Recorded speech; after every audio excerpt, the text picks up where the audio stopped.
Senate Bill 0595. That was of 2017, and it passed the Senate unanimously last session, but then never went to vote in the House. Okay. So it'll have to be reintroduced as something else this session. I don't know what the number will be. And you've been working with legislation as the PLTA to try and push what you want the bill to basically read, how you want it to read. Yeah, that's one of the things, the devil's in the details. The frame legislation is going to be pretty generic, I think, especially considering we already have Texas and Nevada that are doing the same thing. The rules and regulations is really going to be the meat, okay, to make sure that our Pennsylvania notaries are protected and put the steps necessary, to preserve the integrity of the notarial process in the act. So there's 18 states right now that I think have passed some form of RON law, right? Where do you see it impacting Pennsylvania real estate transactions? Because that's why we're talking right now. It's coming. I mean, we have to, that's why PLTA has to be involved. Our members have to be informed about, what options they're going to have and what abilities they're going to have through their underwriters or through the association in order to do a remote online notarization or notarial act. But the second thing is we have to make sure we put safeguards in place, the appropriate safeguards in place, because the fact that it's coming, we can't really say we're staying neutral, we're not going to be part of this, we'll see what happens. We have to make sure that it's done right, that there are appropriate identity proofing piece in the legislation, that there are that we have a mandatory recording where we would keep the recording of the actual act. And just so you're aware, I don't know if everybody knows what remote, necessarily that's listening, knows what remote notarization is. There's already e-notarization in Pennsylvania, which means you can be in person, somebody can be signing electronically, and you can notarize the document electronically. So everything stays electronic, but you're still face-to-face. So it would be Chuck and I sitting here like this. Remote would mean you're on the other side of a camera. So, the fear is that there's potential for fraud. And what some of these safeguards would put in place, like we're talking about, like these identity proof, like maybe biometric screenings, that kind of thing, to make sure that the person is who they say they are, could actually help us, get rid of some of the fraud that we're always talking about here. So it's coming, but we got to make sure it's done right. And the one thing I would say is there's precedent already. I mean, when you take a look at the realtors and their listing agreements, they're all done online. There's no face-to-face meeting anymore. This is one more step in the process moving forward. The difference, though, Chuck, is that when a realtor is putting a contract out to a seller or their respective buyer to sign off on, that's between those parties. When we're handling a real estate transaction, we're now recording it into public records.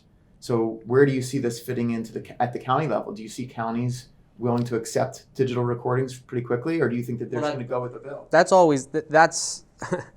definitely going to be an obstacle. So as Lisa said, there's already e-recording, right? That's legal in Pennsylvania, but you still have recorders that won't accept those documents. E-notarization, yeah. E-notarization. I'm sorry, that's what I meant to say. Right. So that is always going to be. And because we have 67 counties, and you have 67 different recorders that take different positions, so yes, once remote online notarization becomes legal in Pennsylvania, which, as Lisa said, at this point in time we don't even have legislation introduced yet. Once that happens, it becomes legal and it becomes a practice, and the software is available to comply with the statute and the various regulations. You're then going to need to get buy-in and acceptance from all the various recorders. So, it might.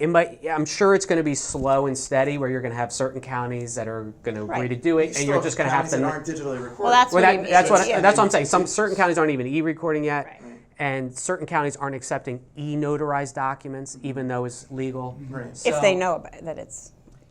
Yeah, and we've talked about that before. Does the county even know that it's an e-notary unless? But in the Philadelphia 5-county area, 4 out of 5 already have e-recording, and Delaware County is on the way to. Delaware County's PLTA has been working with them on getting e-recording in place. So, where a bulk of the business is, you really are going to see that as the counties are going to be able to accept that, I think. And they're in a position to be able to do it. Sure. And the one thing I would say is it's whether a recorder knows enough to really ask, too.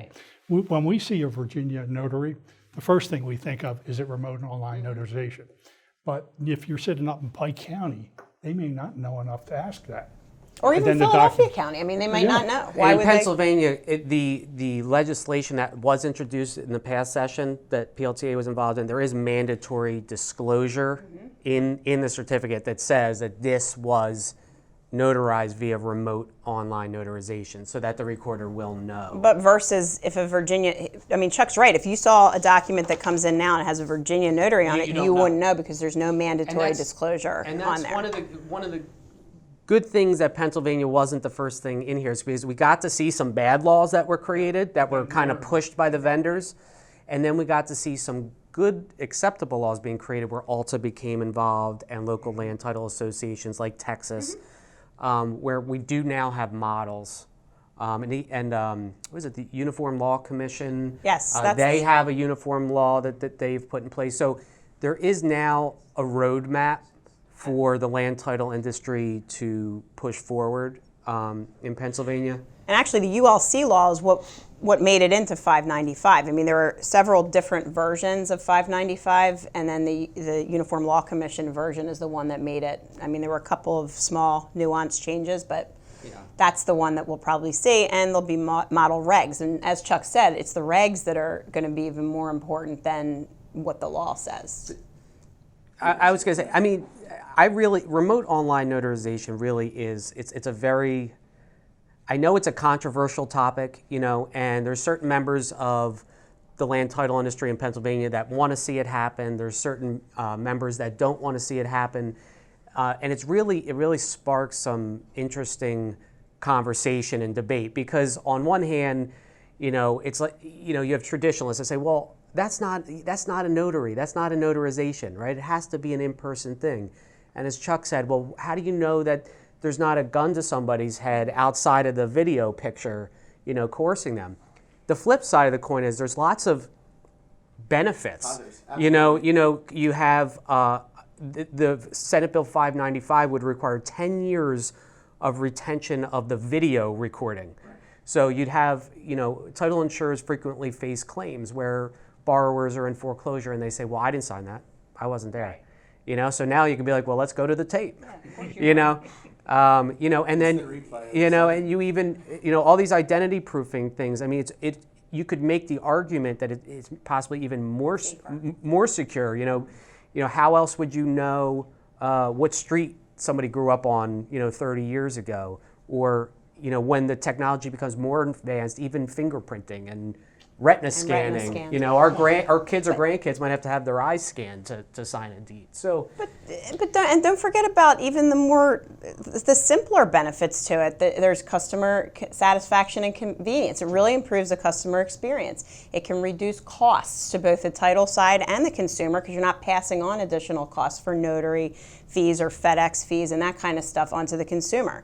And then it saves time. I mean, there's studies that show that a full digital closing could reduce the time of a signing from an hour to 15 minutes. So, I mean, that saves everybody time, think money, how many closings experience. you could do in one day, Right, where so- you're not, driving all over. Yeah. Yeah, and another good thing about Pennsylvania not being the first and jumping into this is every day you see more and more press releases of software providers getting into this game.